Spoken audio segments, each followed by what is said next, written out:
What's up, YouTube land? Tonight I'm going to go over the Vocaster 2, setting it up, and then we will dive into the Vocaster Hub and how to go through like EQing and using the enhancements, the processing, if you will. It was brought to my attention in one of my recent lives that somebody had one, they liked it, but they weren't quite sure how to use it. If that is something that you're interested in, stick around. Okay, so I've already got mine hooked up. I'm not going to disconnect it for the sake of I'm using it. So you've got it hooked up, but I'm going to show you how, just in case you don't know. And most of you already know how to hook it up. You're just wondering how to get into the EQing and the enhancements and stuff. So just bear with me. On the back, if you notice, you've got your power button. This is the power to run from here straight to your laptop or your computer. Or if you're using a hub, you can run into the hub, which is what I'm doing. I've got a USB-C hub that plugs into the side of my MacBook Pro. So this goes right straight into that hub. This is a headphone jack that I'm using for something else that I do. And that's how you can get sound from like a sound card into your Vocaster. Then you've got right there, this button is the Bluetooth. So if you wanted to connect your phone, you can use that. Over here, you have the 48 volt phantom power if you plan to use a condenser microphone. Then you're going to want to plug in the appropriate XLRs. This one is the host, and then this one is the guest. So whatever you're planning on doing, one or two mics, make sure you've got the right one hooked up, and you're going to go forward. If you're looking back here and you see this thing, this is a magic arm that I got on Amazon, and then I got a MagSafe magnet mount, and I put a ring on the back of the Vocaster so I can mount it kind of up off the desk, and it kind of like just hovers there. So I've got a video on that on the channel. I'll leave a link for that video down below. So now you've got it all hooked up, and you can see there's you've got a physical button for your monitoring for both the host and the guest. This center dial is the mic gain, and then you've got some physical buttons down here. This is a mute. This is for your enhancements. This is so you can do the auto gain for each individual host and guest. And then this is the enhancements for the guest. I have a tendency to just use the hub, the Vocaster Hub. But I like having these physical buttons just in case, for whatever reason, whatever I'm doing, I don't want to use the hub. So you've got it. You've got everything right here on the face that you need. Okay, so now that we've got all that out of the way, we've hooked it up and we've explained what's going on. We're going to go ahead and dive into the hub. Okay, now that we've got the Vocaster opened up, we can go ahead and start getting into that. So as you can see right now, I've got the host, or rather the guest is muted. Not that I need to because I don't have a mic hooked up, but I usually keep it muted until I'm ready to use it. And you can see it's picking up our sound levels. It's going to show you the mix down here, the guest volume, and the auxiliary. There's also when you've got your Bluetooth, when your phone's hooked up or whatever, there's a volume meter for that. Loopback 1, Loopback 2, and the show mix. Some of this stuff I don't ever use, so some of it I'm not quite sure, like show mix. I mean, I imagine when you start getting into different things where you're wanting to keep different volumes at different settings, you can utilize this stuff. I do not ever use it, so I apologize for not having that information. I really just use the sound, like the gain, the auto gain, the enhancements, and the mute button. And typically I don't even use this mute button. I use the physical mute button, which is my utmost favorite part about the Vocaster Hub. You've got that option in the Vocaster 1 and the Vocaster 2. And so one of the first things you want to do is set your auto gain. And that's you want to put your mic wherever you're going to keep it, whatever's comfortable for you, wherever you want it to stay throughout your recording. Set the mic up there, and whether you're going to be up this close or kind of kick back and relaxed, be in that position before you hit auto gain.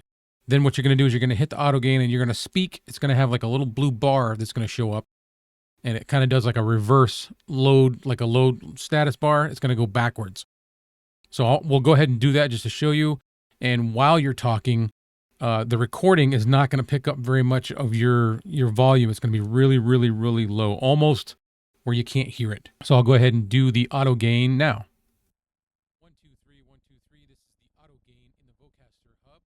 We are doing this to show everybody what you do with the auto gain and how you are supposed to do it. All right, so then once you're done, the blue bar goes away, and a few moments later, maybe 1 second, 2 seconds, it's going to put the gain where it thinks it should be.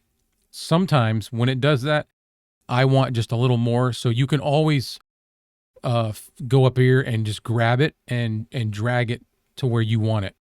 I'm going to go ahead and leave it just like it is, and we will go from there. So the next thing you want to do, if you were using a condenser microphone, you would go up here and turn on this 48 volt phantom power, or you would use the physical button on the back of the Vocaster Hub. But as you go in here, so right now I have no enhancements. If I wanted to, I could go into this little EQ and I can start changing how I want it to sound. Like you can raise your compression, like compress it more, compress it less, raise your lows, your mids, and your highs. And then down here, it's got a rumble reduction, which I believe is a like a high pass filter. Hang on, I'm going to check that before I tell anybody. Rumble reduction is a high pass filter to help you avoid low rumbles such as vibrations through your mic stand, air conditioning, outside road noise. Okay, good. So let's go ahead and go back to that. Again, down here is the rumble reduction, and it doesn't hurt to use this. This is going to help cut out some, it's a high pass filter. It's going to help cut out some background noise, air conditioners, noises that might be going on outside your window or outside your house. So I'm going to go ahead and put that on low. And now it's putting on a low rumble reduction. Now let's get back out of here and we'll go to the enhancements. Now you've got the enhancements. All you're going to do is simply turn that on. You can do this one of two ways. You can click it in the Vocaster Hub, or you can go over here and turn it on like that. You can physically turn it off and on with the Vocaster Hub, the physical button. So once you go in, it's going to go on whatever it happened to be on last, because it always remembers where you left it. And right now it's on radio setting. And this is what radio sounds like. Now, once you go on to one, you can go into this EQ again, and it's going to show you what it does on its own. Like when you click that button, I have it custom adjusted. I'm going to go ahead and set that back to the default. That's what this does right here. And this is the default sound that it has for radio. And as you can see, it puts a lot of compression in there, and it drops the highs, drops the mids a little bit, and raises the lows. I like to take that compression and come back down a little bit, but it's up to you. Whatever sound you like, that's what you're going to go with. So there is radio. Then you can move along to the next one, clean. And this is the clean setting. Again, you can go on each one of these. Oops. So I'm on clean. Each one, you can go into the EQing and you can adjust what it's going to sound like. Like I said, I lower the compression because it compresses a little too much for my liking. You can leave it if you want. It does not matter. Also, while you're in here EQing, you can change your settings while you're in there. So that's kind of cool. So we can go ahead and go from clean to warm. And this is warm. And you could see the adjustments that it made immediately once you click it. So this is what it sounds like in the warm mode. And then we'll go to the bright setting. And this is the bright setting. So it's got a lot more compression, a lot more mids, and a lot more highs. That is pretty much all I have for inside the Vocaster Hub. And that's all there is to it. And like I said, you can fine tune these things and dial them in to what you like. And if you've got a good set of studio headphones, you're going to be able to hear that change each time you make it. And then you can go from there. If you have just a regular cheap set and you might not hear those changes effectively, like in real time, you can always go, which this takes a little bit longer, but you can always go and record a section, go back and listen to it, and then make the adjustments that you want afterwards. I mean, it's kind of simple because when you record it and then you go back, you know what your settings were at. When you hear it, you know what you want, so you can go back in and bump those sliders just a little bit to whatever your desire is. So, but there you have it. I think that's pretty much it. There was a guy in our chat the other night that goes by King Paco, and he had mentioned that he has a Vocaster Hub and he likes it. He's just really not sure how to use it. And as far as how to use it, this is pretty much it. And I've explained to you the physical features, the physical buttons. how you've got the volume monitor for your headphones on each side.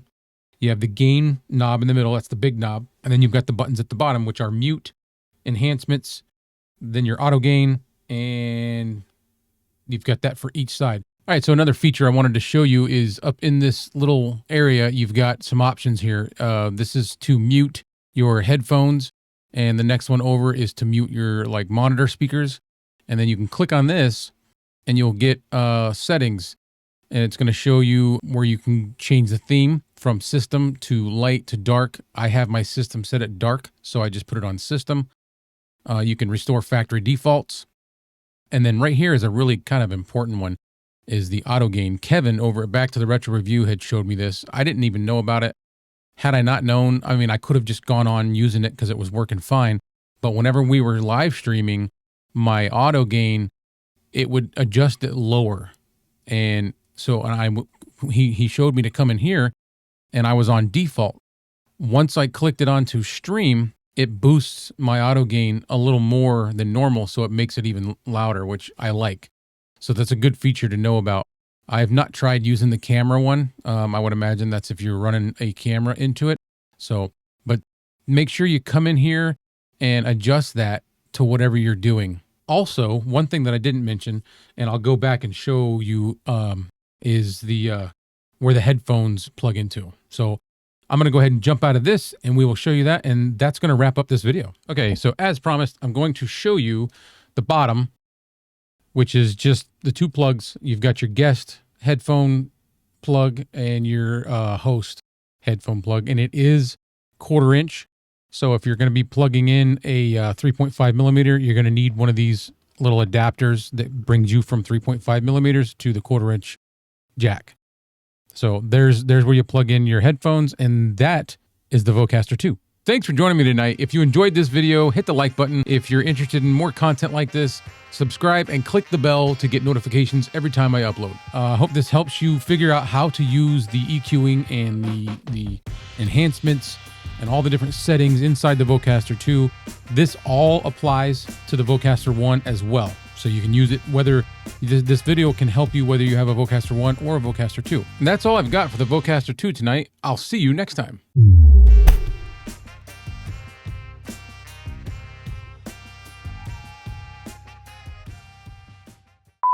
I will see you. No, let's do it differently. We got to stop the ums. No. Thanks for joining me.